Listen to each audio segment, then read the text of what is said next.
쿠팡 로켓 배송을 해온 고 정슬기 씨가 세상을 떠난 사연 계속해서 전해드리고 있는데요.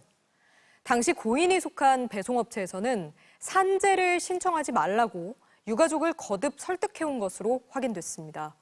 그만큼 산재 신청에 대한 거부감이 큰 건데 조사 결과 쿠팡 위탁업체 종사자 가운데 산재보험조차 가입이 안 된 사람이 2만 명이 넘는 것으로 나타났습니다. 장슬기 기자가 보도합니다. 쿠팡 로켓 배송을 하다 숨진 고 정슬기 씨의 빈소가 차려진 둘째 날, 정 씨가 소속돼 있던 택배 위탁업체 대표가 찾아왔습니다.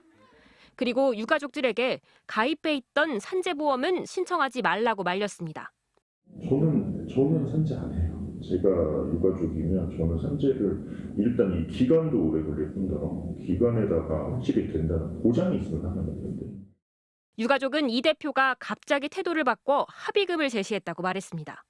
산재를 내가 해주겠고 뭐를 협조를 해주겠고 막 그러시더라고요. 굉장히 감사했어요. 그 다음 날에 와서 1억 5천을 받고 합의서를 쓰고 끝내는 걸로 하자.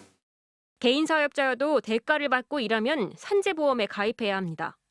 하지만 쿠팡의 위탁업체 노동자 2만여 명은 지난 3년간 산재보험에 가입하지 않은 상태였던 것으로 드러났습니다.